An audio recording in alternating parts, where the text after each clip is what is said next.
Nous sommes entourés, vous l'avez constaté, du président Alain Chaumette, qui est le président du MEDEF Guyane, qui donc aussi fait remonter des réalités de terrain. Et puis, à ma droite, l'homme qui était le négociateur en 2009 pour la Martinique, qui était président du MEDEF à l'époque, qui en est délégué général aujourd'hui, Patrick Le Curieux du Rival. Nous avons souhaité qu'il soit aujourd'hui associé pour exprimer, comme Jean-Paul Lepelletier, qui représente aussi son territoire en même temps que la Cessium, les réalités d'aujourd'hui. Alors nous sommes dans un calendrier. Pourquoi cette conférence de presse? Parce que le calendrier s'accélère. Et que nous sommes dans une séquence maintenant qui va déboucher dans 3 semaines, un peu plus, puisque le CIMAP qui devait se réunir le 4 juillet se réunira le 17 juillet. C'est le dernier, je vais dire, vous êtes mieux informés que moi, mais je crois que c'est vrai, que le débat d'orientation budgétaire aura lieu, donc du coup, pendant la session extraordinaire, mais session qui a commencé, cette séquence a commencé il y a 2 jours par la réaffirmation solennelle des parlementaires ultramarins de l'intérêt de la défiscalisation. Nous allons en parler aujourd'hui, mais en vous montrant les pistes sur lesquelles nous sommes prêts à aller et dans quelles conditions. Nous avons avec Jean-Paul, parfois, vous le verrez, nous sommes d'accord naturellement sur l'essentiel. Il y a parfois des mesures, mais que nous adapterons toujours entre nous, qui peuvent être en fonction de nos sensibilités légèrement différentes, mais sur le fond, encore une fois, il n'y a pas de problème. Une réunion technique. Alors je sais qu'elle ne figure pas à l'agenda, et du côté du gouvernement, on nous dit faites très attention parce que... Bon, bref. Où Bercy essaie de répondre demain au ministère de l'Outre-mer aux interrogations que nous avons sur le crédit d'impôt, car nous en avons et nous allons vous en faire part. Et puis, la semaine prochaine, naturellement, le déplacement du Premier ministre aux Antilles. Dans le même temps, nous sommes enfin reçus par M. Cazeneuve pour, j'allais dire, une réponse cette fois très précise au point que nous allons exposer, mettre en avant. Et puis, ensuite, les différents points qui vont se terminer par le DOB, débat d'orientation budgétaire, et par j'appelle ça toujours ça le DOB, je crois que ça porte notre nom maintenant, et par le CIMAP, avant d'arriver naturellement à la loi de finances au début du mois de septembre. Je ne reviens pas sur les 3 scénarios que nous avons discutés au fil des rencontres de concertation, mais bien plutôt sur ce que sont aujourd'hui les propositions qui sont les nôtres. Encore une fois, Jean-Paul vous dira les points sur lesquels il peut avoir parfois un curseur légèrement différent. Vous savez que Bercy nous avait proposé un exercice à double thème, si j'ose dire, à double thématique ou à double problématique, auquel naturellement nous avons très rapidement compris qu'il y en avait une 3e qui n'était pas dite, mais qui était tellement assourdissante à force d'être tue qu'elle est devenue, d'une certaine façon, presque l'essentiel. La première était de dire la défiscalisation, ça coûte cher parce qu'il y a de l'évaporation fiscale. L'évaporation fiscale, les frais de montage et de collecte des opérateurs. Deuxième, donc ça coûte cher essentiellement pour cette raison. Deuxième problématique, nous ne savons pas ce qui se passe, notamment dans le plein droit. La défiscalisation est insuffisamment contrôlée et elle a donné lieu à un certain nombre de dérives. Très rapidement, nous avons compris, encore une fois, que la 3e motivation de Bercy, c'était de dire, si nous changeons de système économique, profitons-en pour faire des économies. Et le problème était de savoir où on mettait le curseur. On sait qu'aujourd'hui, il est entre 150 et 200 millions d'euros d'économies que l'on espère faire. Avec un raisonnement assez cynique, mais sur lequel je vais revenir, puisque l'évaporation fiscale représente à peu près 200 millions d'euros, si on vous met en place un dispositif qui ne sera plus intermédiaire, parce qu'il n'y aura plus de monteur en défiscalisation, puisque ce sera un rapport direct entre la banque, par l'intermédiaire du crédit bail, du crédit d'impôt, etc., et l'opérateur, CQFD, tout ce qui correspond à l'évaporation fiscale va disparaître. On fait une économie de 200 millions d'euros et les entreprises ultramarines reçoivent exactement le même argent. Alors, si on m'autorise, un mot sur ces éthiques techniques. Comment répondre à Bercy? D'abord, première question, est-ce que la défiscalisation, effectivement, entraîne de l'évaporation fiscale? La réponse est oui. Nous ne l'avons jamais nié. Nous contestons simplement, parce que nous avons fait une enquête approfondie auprès de nos adhérents et des monteurs, le chiffre avancé par Bercy, qui, je le rappelle, est de l'ordre de 25 à 28%. Aujourd'hui, l'évaporation, donc les frais de montage et de collecte, sont variables selon les dossiers. Nous ne contestons pas que sur les petits dossiers, notamment dans le plein droit, on est bien de l'ordre de 24%, 24-25%, ce qui est beaucoup, je le concède. Mais sur les gros dossiers, et notamment de logement social, où le taux de rétrocession est aussi beaucoup plus fort que le taux de rétrocession légal, le taux de montage, les honoraires de montage des opérations et de collecte est de l'ordre de 7%. On est donc très en deçà des chiffres donnés par Bercy, et pour les dossiers intermédiaires, on est aussi sur des taux intermédiaires de l'ordre de 14-15%. Donc l'évaporation fiscale, oui, elle peut être importante sur un certain nombre de petits dossiers, notamment dans le plein droit. Non, elle n'est pas à la hauteur de ce que nous dit aujourd'hui, qu'on ne nous démontre pas d'ailleurs. Moi, je demande à voir. En tout cas, ça n'est pas à cette hauteur-là. Ça n'est pas pour nous une raison suffisante pour ne pas répondre à ce problème de l'évaporation fiscale. Deuxième question qui nous est proposée, deuxième problématique, on ne sait pas ce qui se passe. D'où les propositions de Bercy, dit avec le crédit d'impôt, ça sera beaucoup plus simple parce que par définition, il n'y aura pas toutes les capacités ou les possibilités que donne la défiscalisation, notamment dans le plein droit. Alors, il ne sert à rien de contester aussi que sur la défiscalisation de plein droit, il y a eu des abus. On les connaît, on a eu de la surfacturation, on a eu parfois des dossiers même inexistants, mais ça c'était il y a longtemps. On a eu des dossiers qu'on a essayé, des investissements, de refaire passer pour des investissements neufs par un petit relooking chez le fabricant. On a eu du saucissonnage, technique qui consiste à diviser par deux un dossier pour éviter qu'il passe à l'agrément, etc., etc.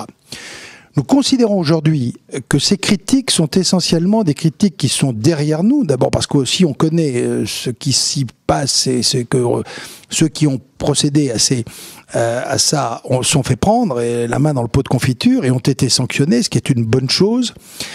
Et deuxièmement, parce que malheureusement, la défiscalisation, pas plus que les autres dispositifs, comme la TVA, l'impôt sur le revenu, etc., le sport très national consiste, si on peut éviter de payer de l'impôt ou essayer de contourner un petit peu les règles fiscales, on sait très bien que c'est une tentation un peu nationale. Nous disons simplement que la défiscalisation ne mérite pas d'être pointée comme étant le dispositif dans lequel il y a le plus de fraude. Il y en a eu. On considère que largement elles sont derrière nous, mais en tout cas, qu'on moralise, qu'on contrôle un peu plus, ça ne nous choque pas. Et nous avons fait des propositions en ce sens. Nous venons d'écrire au Premier ministre pour lui dire dans quel cadre nous pourrions effectivement aller. Nous sommes également dans ce processus de moralisation tout à fait convaincus que la profession de monteur en opération de défiscalisation doit être moralisée, encadrée, et notamment avec une liste des monteurs tenue par Bercy. La profession est demandeur, nous appuyons cette demande-là. Il y a enfin, sur la défiscalisation, et pardon d'insister, deux autres aspects qui ne sont pas des aspects, je vais dire économiques, mais qui sont très largement, vous, presse spécialisée Outre-mer, que vous connaissez bien, mais qui est souvent véhiculée par l'opinion publique nationale ou la presse nationale. La défisc, ça sert à pas grand-chose, sauf à financer des hôtels de luxe et financer des yachts. Alors, je voudrais bien savoir quand le dernier yacht en défiscalisation a été fait. En tout cas, comme dirait ma grand-mère, il y a longtemps. Deuxièmement, les hôtels de luxe. Alors oui, si demain, je voyais des dossiers de défiscalisation d'hôtels de luxe, je m'en réjouirais fortement. Ça voudrait dire que le tourisme, d'une certaine façon, repart. Et ça veut dire qu'un certain nombre d'investisseurs maintiendraient ou redonneraient confiance dans ce secteur de l'économie. Malheureusement, ces hôtels ferment. En Polynésie, on a 2 hôtels importants qui ont fermé. En Martinique, il y a encore des hôtels qui ferment. Et on a un peu partout, on le constate. Donc ça, nous considérons que c'est un peu derrière nous. Ensuite, nous avons... Alors c'est Jean-Paul Lepelletier, je lui laisserai le soin peut-être de l'expliquer. Lorsque nous nous sommes vus pour coordonner notre action, nous nous sommes vus en Guyane, Jean-Paul a eu cette réflexion qui au départ était un peu à contre-pied. En disant, bon, très bien, Jean-Pierre, on va se battre sur la défiscalisation, mais il faut peut-être qu'on essaie d'avoir le coup d'avance.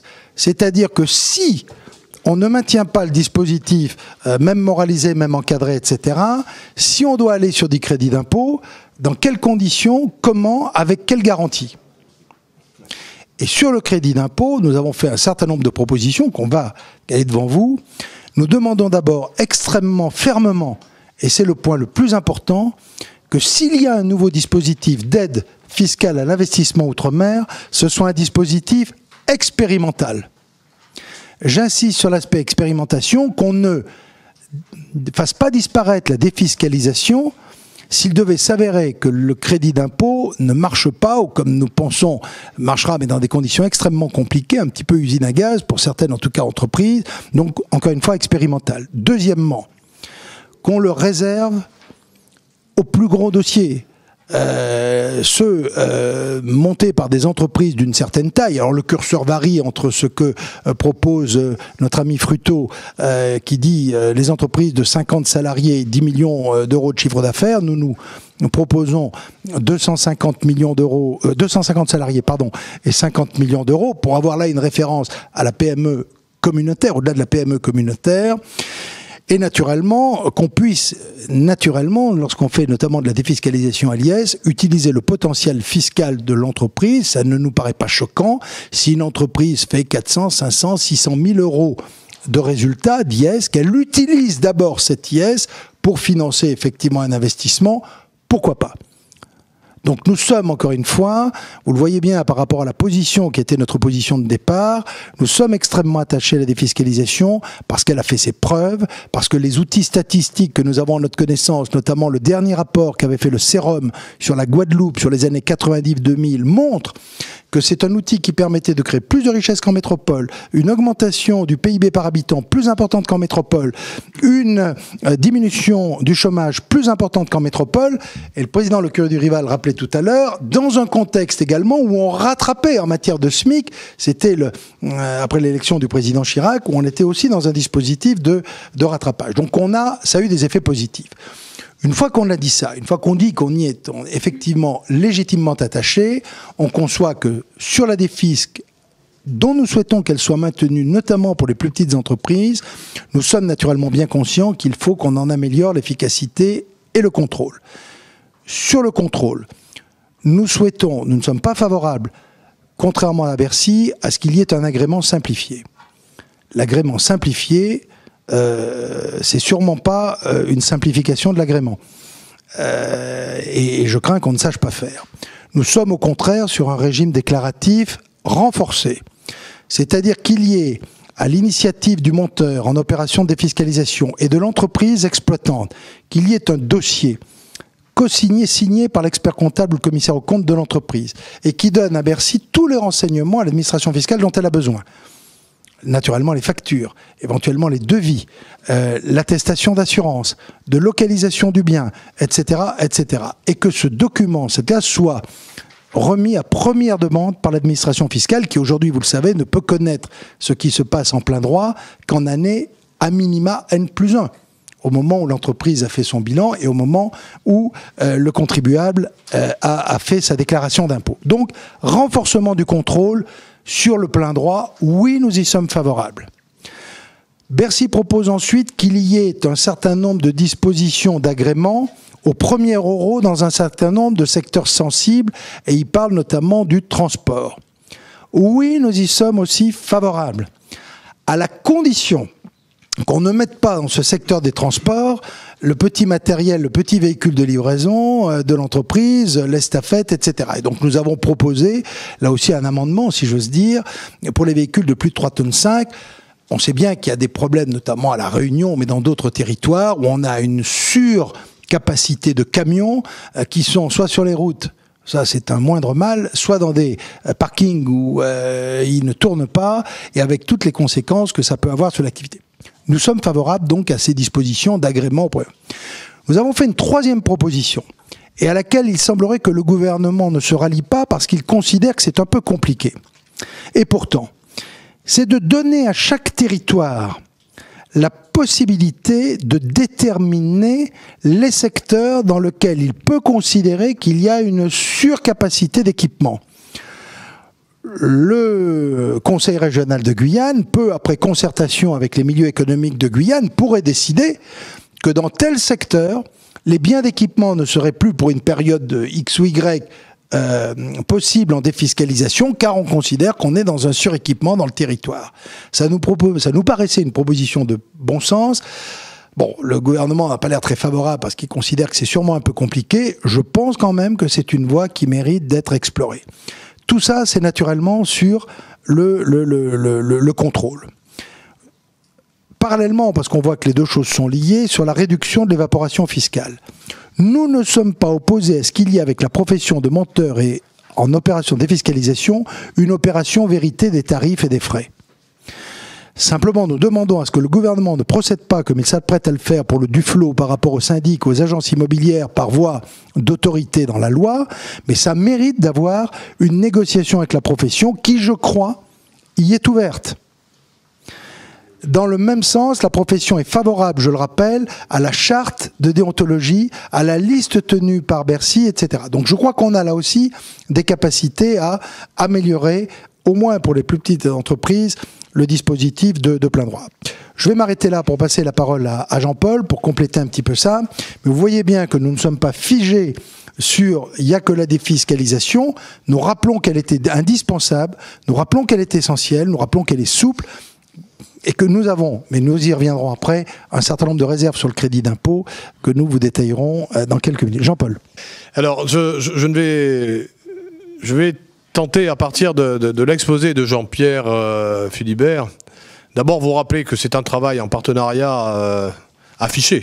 Il y en a eu d'autres, mais moins affichés, entre la Fédération des entreprises d'outre-mer et la toute jeune association des chambres de commerce et d'industrie d'outre-mer. Nous sommes les deux pendants de la représentation du monde économique, nous, consulaires, avec notre obligation et notre force d'établissement public administratif de l'État, et la FEDOM avec sa représentativité de réunion de l'ensemble des organisations professionnelles patronales donc de nos territoires. Je voulais simplement, en reprenant, non pas en reprenant, mais en faisant observer au travers de l'exposé de Jean-Pierre Philibert, que le travail que nous avons accompli, et je le rappelle, à la demande du gouvernement, particulièrement du ministre Lurel, puisque nous étions membres des instances de concertation qu'il avait réunies, en nous indiquant que c'était des véritables instances de concertation, et qu'il attendait de notre part des propositions. Nous avons fait partie de ceux, avec d'autres, qui avons remis donc ces propositions. Et nous estimons que ces propositions sont des avancées sensibles par rapport à un régime actuel, même si le régime actuel de la défiscalisation contenu dans la dernière LODEOM avait déjà fait l'objet de très longues et très difficiles discussions avec le gouvernement, sous la houlette notamment de M. Gégaud et de Mme Panchard. Nous avons donc aujourd'hui la responsabilité d'expliquer que les propositions qui sont contenues dans nos documents sont l'ultime pas auquel nous pouvons soumettre nos tissus économiques et nos entreprises. Au-delà de cela, nous allons au clash. Il faut bien comprendre, alors même si je sais là m'adresser, je le redis encore une fois, comme l'a dit Jean-Pierre, à vous qui savez de quoi on parle, il faut bien comprendre que la suppression brutale d'un instrument d'intervention de l'État, comme l'est aujourd'hui ce qu'on appelle la défiscalisation, demain l'aide fiscale à l'investissement, pour y introduire n'importe quel autre système, primo crée un trou noir, un trou d'air. On y est déjà. La décision du Conseil constitutionnel de supprimer, et c'est tout à fait son droit, la loi a été, me semble-t-il, mal écrite, de supprimer la part variable sur la hauteur de ce que peut, de la niche fiscale défiscalisation. Rester jusqu'à aujourd'hui, fin juin, sans réponse du gouvernement, crée déjà un trou noir. Je vous renvoie aux premiers résultats statistiques des sérums, de l'IEDOM, de l'INSEE, pour le premier trimestre 2012. Ils sont tous disponibles sur le net. Vous observerez que nous sommes dans une diminution des investissements des entreprises de 20% dans les territoires les meilleurs jusqu'à 50% dans certains territoires d'outre-mer. Imaginez ce que serait cette situation si elle s'étendait à toute la France. Donc nous sommes déjà dans le trou noir. De compliquer ça en nous disant, pour des raisons qui ont été évoquées, qu'on ne conteste pas, on change complètement le mode d'intervention de l'État à hauteur d'1,2 milliard d'euros dans nos outre-mer pour des crédits d'investissement. On change ça pour mettre en place un nouveau système expérimental dont on n'a même pas la teneur. On sait au mieux qu'on est sans capacité d'investir en 2013, 2014 et 2015. Donc on crée la crise sociale. Et là, ça n'est pas le LKP qui la crée. C'est l'État. Donc nous tirons la sonnette d'alarme. Les propositions que nous faisons aujourd'hui sont des propositions raisonnables, raisonnées, arbitrées, quelquefois dans la douleur, n'est-ce pas Jean-Pierre? Et sérieuses, évidemment. Elles tentent de répondre aux préoccupations telles qu'elles nous ont été exposées, particulièrement par le ministre de l'Outre-mer, et que nous avons su lire entre les lignes de ce qui nous était dit par les fonctionnaires de Bercy. Nous attendons effectivement du Premier ministre un arbitrage dans un sens de la responsabilité. Tant que l'État n'aura pas expérimenté un autre système et ne nous aura pas clairement donné, rassuré sur la capacité de la réalité de son outil crédit d'impôt, il ne sait même pas le faire pour le crédit d'impôt compétitivité emploi au plan national. Comment peut-il nous prétendre de dire à nos ressortissants ou à vos adhérents: ne vous inquiétez pas, ce que vous aviez hier avec la défiscalisation, vous allez l'avoir avec un crédit d'impôt demain. Alors qu'il nous demande à nous, particulièrement Réseau Consulaire, de faire de la publicité pour l'aider à placer son crédit d'impôt compétitivité emploi, qu'il n'arrive pas à placer au plan national. Alors au-delà de la technique, moi je reste sur l'alerte que nous devons de faire via vos médias, au niveau du gouvernement, de nous plonger dans une crise, plonger l'ensemble des Outre-mer dans une crise sans précédent.